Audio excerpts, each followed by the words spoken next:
Herr Präsident, liebe Kolleginnen und Kollegen! Und wenn ich wieder auf die Welt komme, werde ich wieder Bauer. Diesen Satz hat mein Mann aus Überzeugung gesagt.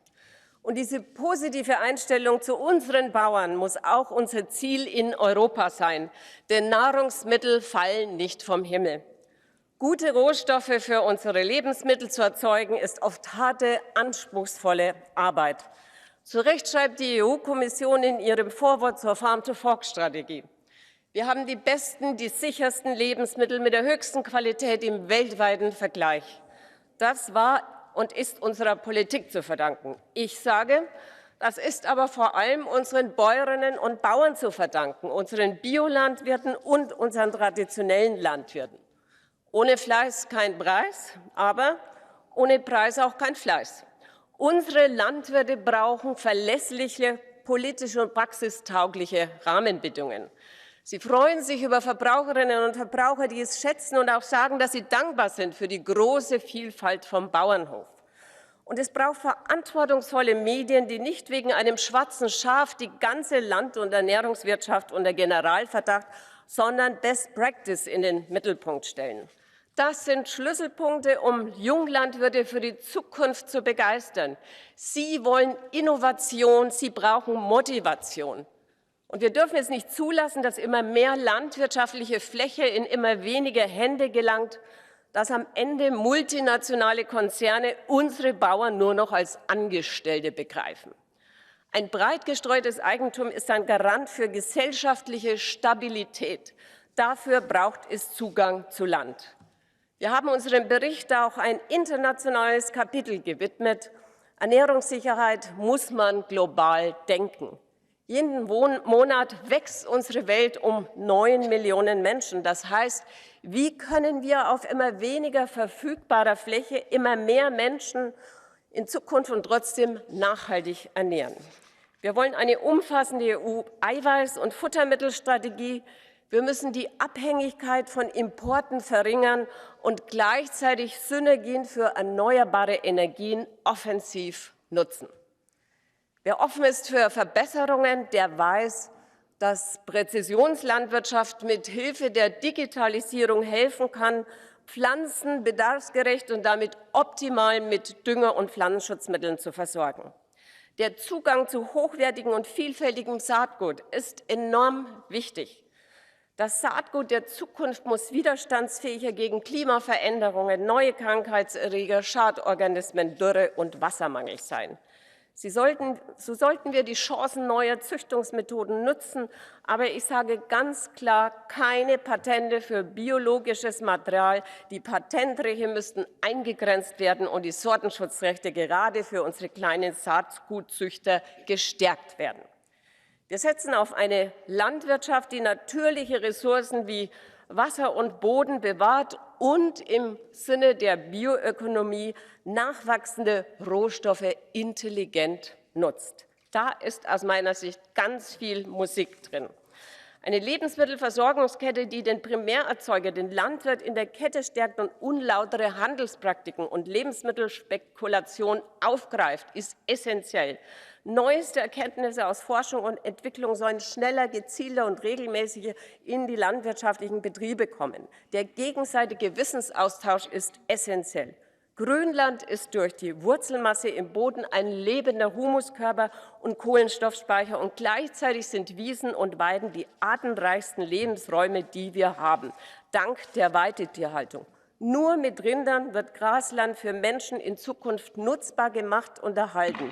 Denn im Gegensatz zu uns Menschen fressen Wiederkäuer Gras und liefern uns gleichzeitig wertvolle Lebensmittel wie Milch und Fleisch. Abschließend: Als gelernte Meisterin der Hauswirtschaft sage ich, es muss auch unsere Daueraufgabe werden, das Bewusstsein für Lebensmittelverschwendung und Lebensmittelverluste zu schärfen und zu verbessern. Vielen Dank, Frau Kollegin Mortler.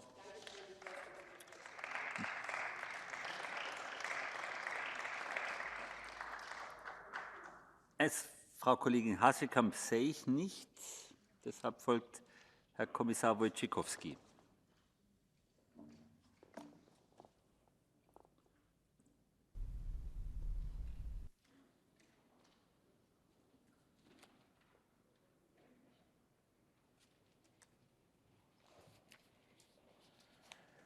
Thank you very much, Mr. President.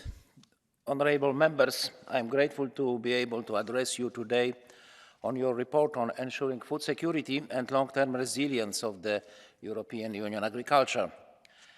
The Russian invasion of Ukraine brought to the fore the strategic importance of food security and a resilient agri-food system.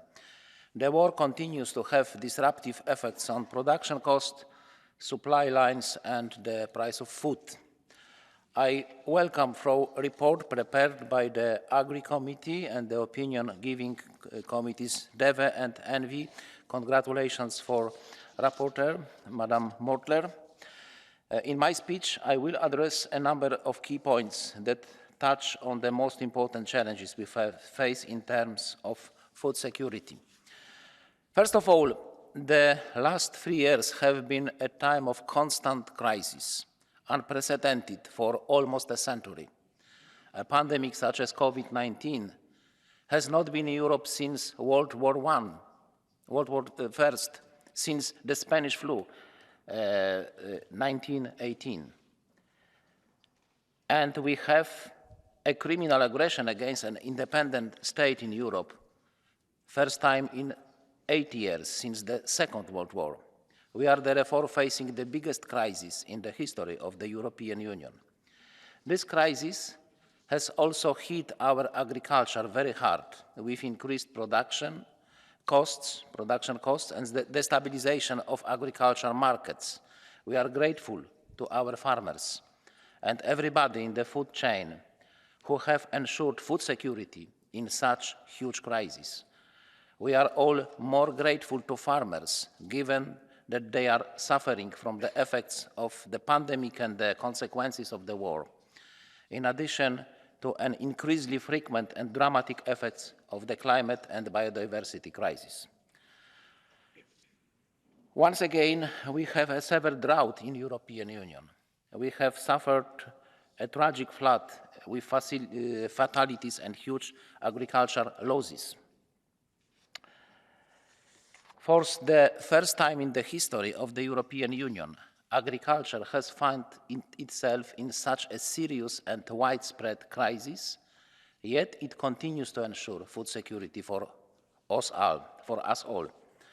The European Court, returning to the pandemic, the European Court of Auditors published its latest report, number 9/23, in which it gave a positive assessment of the European Union's activities regarding the functioning of the food system during the pandemic. The Court found the Commission's actions were swift and effective and contributed to food security. I'm happy with this opinion, and I hope that our future response to the war crisis, such as the mobilization of further tranches of crisis reserve and other action including agriculture to the public emergency system, the mobilization of crisis reserve, I said, the suspension of certain restrictions on agricultural production will also be assessed positively. My second point relates to the green transition.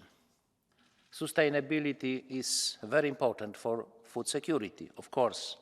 We should remember that agriculture is not industry, agricultural land is not a factory, and animals are not machines.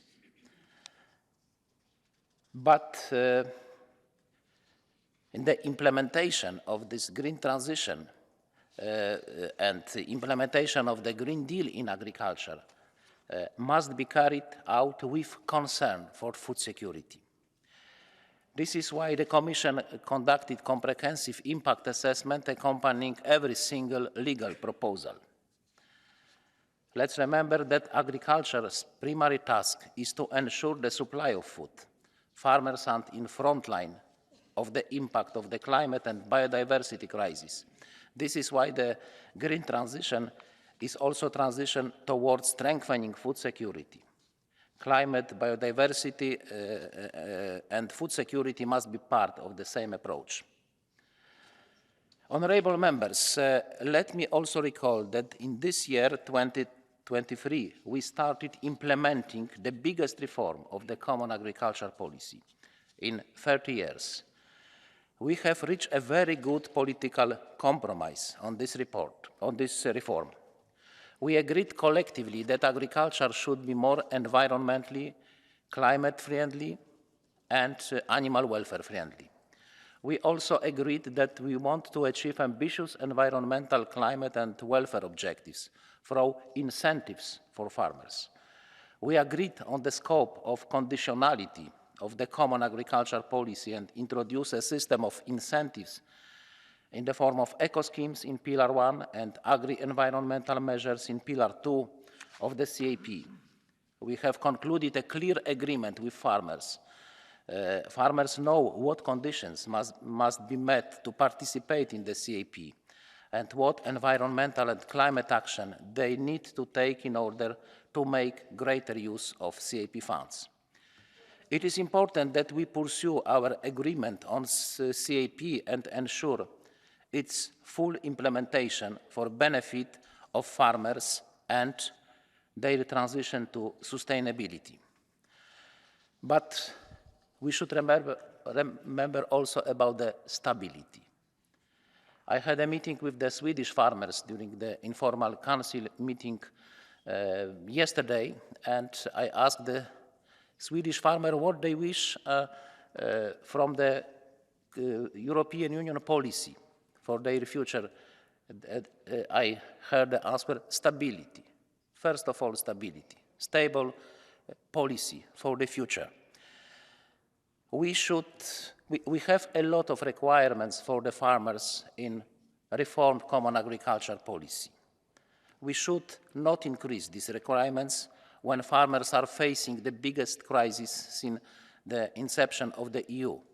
Any attempt to force farmers into additional practices not provided for in the CAP reform could be a threat to the functioning of agriculture and a threat for the food security. My third point concerns generational renewal. Over the decade 2010-2020, we lost 3 million farms, falling from 12 to 9 million, and 800 farms disappeared every day, mainly due to lack of young farmers willing to take over their holdings. On average, the age of farmer in the European Union is 57, and more than a third of European farmers are over 65 years old. We have a system of support for young farmers in the Common Agricultural Policy. As a part of the CAP reform, we have increased funding for this aid, but the key to tackling generational renewal lies not only in agricultural policy. For young people to want to work in agriculture, we need not only to improve the economic conditions in agriculture, but also to improve rural livelihoods. National and European policies, such as cohesion policy and the European Agricultural Fund for Rural Development, have a key role to play. Access to public services, public transport, education, health, and cultural goods must be increased for rural residents. Rural residents have right to the same living conditions as city dwellers, and this should be guiding principle of all EU policies. We stress this in the European Union's long-term vision for rural areas for 2040. I'd like to thank Rapporteur Madam Mortler for your proposal to prepare a strategy for generational renewal in agriculture. This is an idea which is worthy for consideration. Finally, let me also thanks for addressing the budgetary issues in this report. This is my personal view, no official position, but CAP budget of 0.4% of GDP will not be able to respond effectively to the big challenges faced by agriculture in this major crisis. This is also a risk that more and more farmers will abandon direct payments, recognizing that they are not fully compensated for the burden of participating in the common agricultural policy. In particular, we need to strengthen community crisis management instruments and funds. The agricultural reserve of 450 million is not sufficient in the situation of deep and widespread crisis. We are increasingly turning to national public aid as a part of the war crisis caused by the war in Ukraine. Member States have provided more than 7 billion euro in aid to farmers, and this aid is justified and needed. But on the other hand, it causes inequalities in competition in the common market.